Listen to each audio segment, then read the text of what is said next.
On an afternoon in November 2007, a corporate jet waited in a hangar at Salt Lake International Airport. Its 4 passengers, scientists and executives from a global pharmaceutical company, were locked in negotiations with 3 men in a nearby building. They started getting on the phone about noon back east, and they kept doing that, and about 2 o'clock they walked in the room and said, okay, we're convinced you've got something here, and it's significant enough that we will write you a check big enough that you won't want to talk to anybody else. How these men came together and the decision they made that day is the story of ASEA's genesis.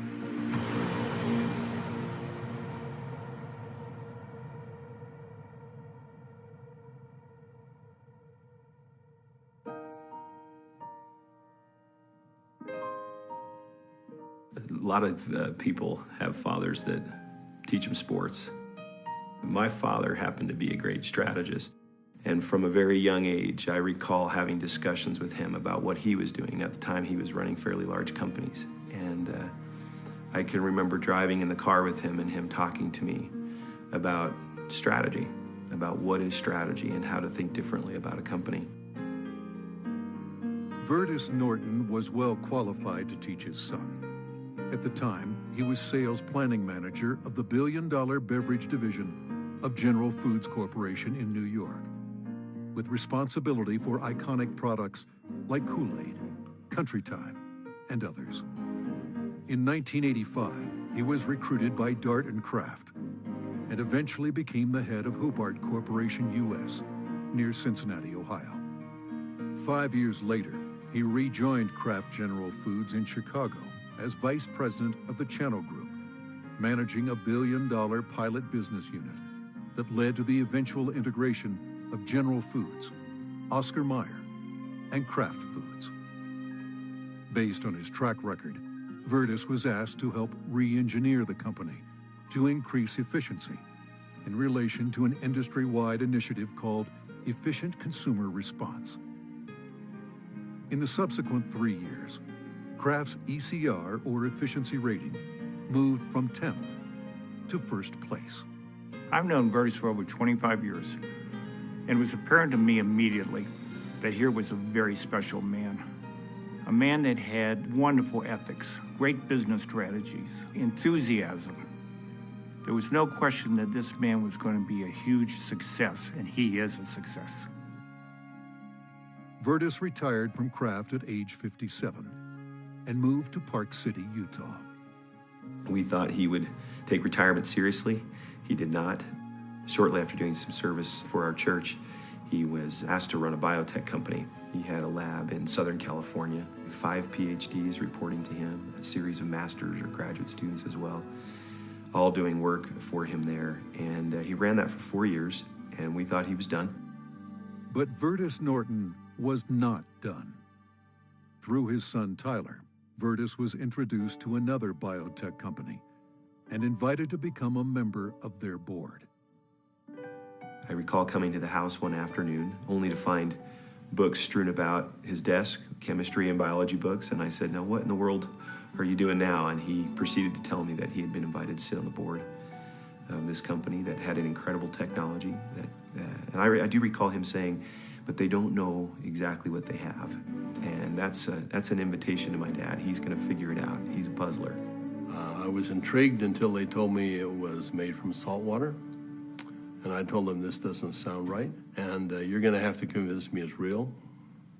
They said, well, we can do that. And they said, we have a lot of research, and we'll give you some of the best research. You can look at it. And after running a lab and having my association with these people for 4 years, I knew what to look for.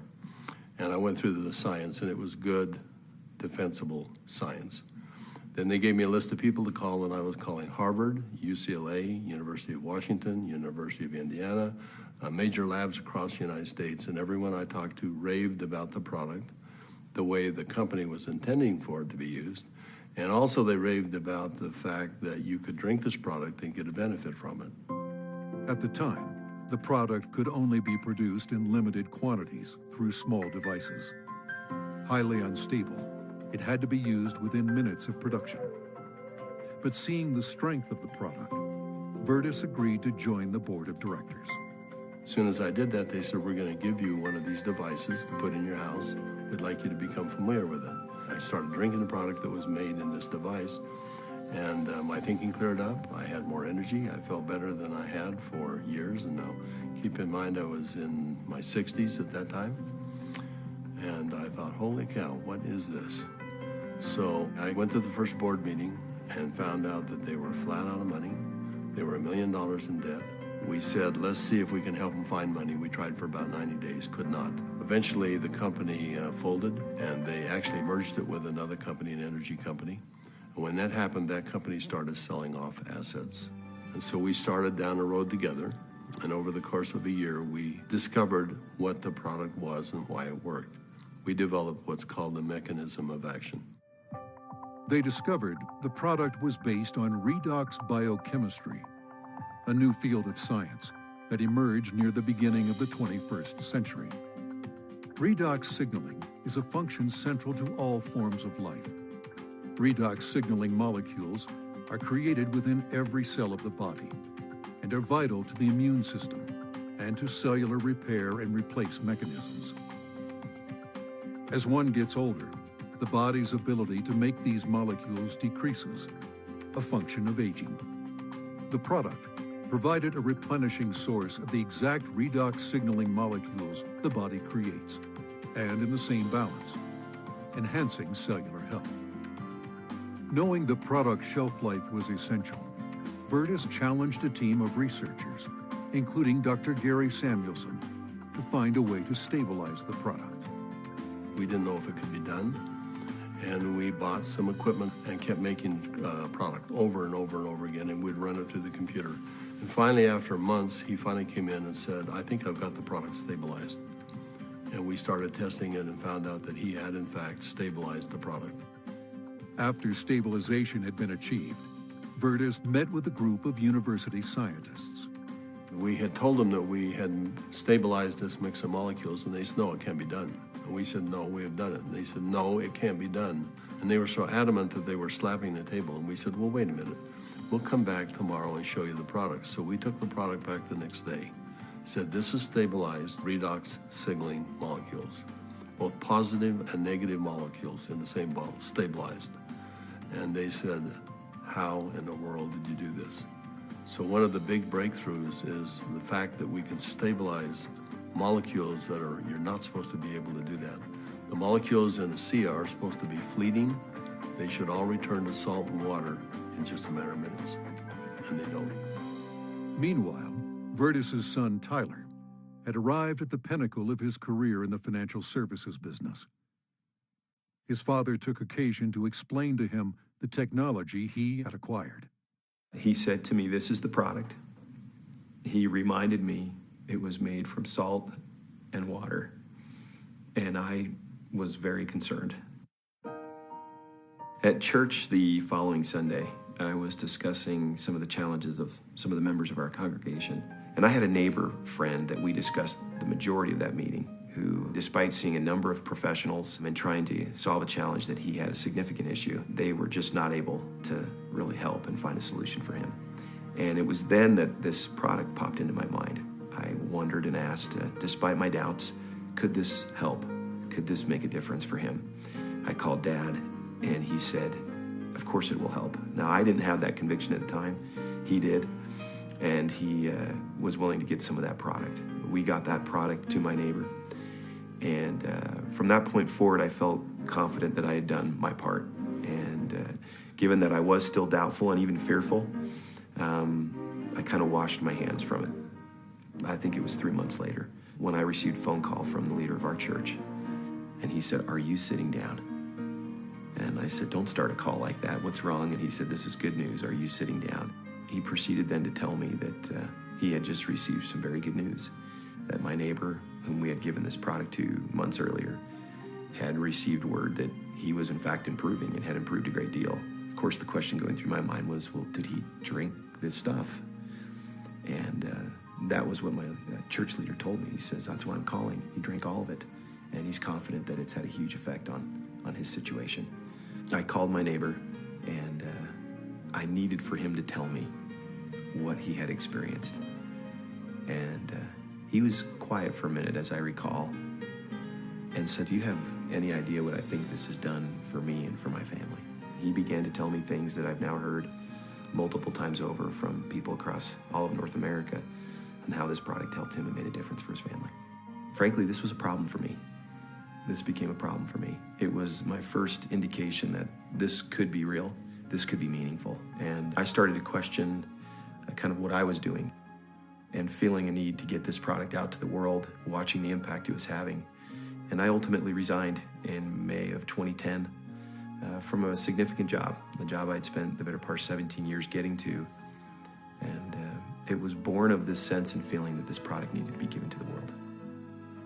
I've known Tyler Norton for now over 20 years. He is a person who demonstrates integrity in all aspects of his business. He is able to motivate people to do things that are even beyond what they think they can do. You know, this came full circle for me about a few months ago. I happened to be out walking, and I looked ahead and saw a family coming towards me on the street. And as they got closer, I realized it was my neighbor that had been benefited by ASEA.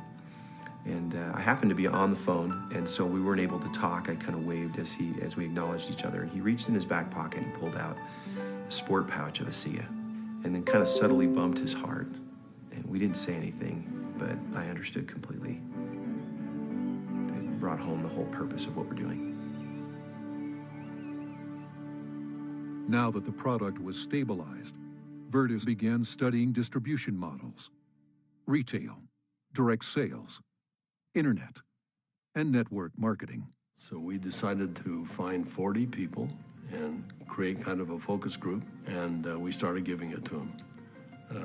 We did that for about 2 months. We said, let's go out and find out where we are with these 40 people. So when we went out and contacted them, we found out that the 40 people had turned into 135, and the product had been shipped to 20 different countries without our knowing it. And we said, well, we've got the answer we wanted. People will, I think, buy this product. When they determine that there is a perceived health benefit, they'll buy it. ASEA LLC opened its doors for business in July 2009 with just a handful of independent associates. Today, there are tens of thousands, and their ranks are growing exponentially every month. In 2012, the company announced its entry into Europe, the first of many international steps to come. One of my fondest memories is of a Meet ASEA meeting that we held in Lexington, Kentucky. We had a huge group of people that came, very impressive group, and a lot of people coming up talking about what ASEA had done for them personally. But at the end of the meeting, they invited me to come up and gave me a small treasure chest. Wasn't very big, but as you open up the treasure chest, it's filled with letters of gratitude and thanks. It meant a great deal to me. So we came back to Salt Lake City, and I asked our people to go out and find a treasure chest, which we have done, and we have it in the office, and we continue to add letters to it. I have the privilege of going around the country and talking to people about this product.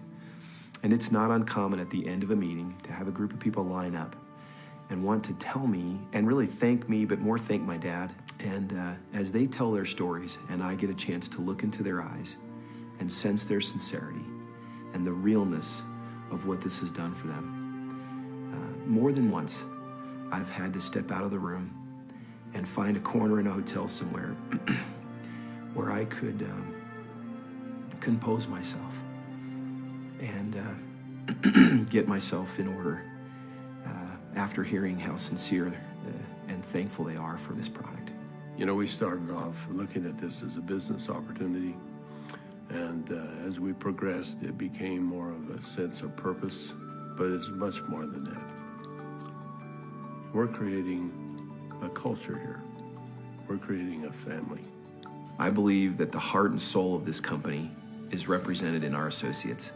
Our associates becoming is as important to us as them making an income. I don't believe you build checks. I believe you build people.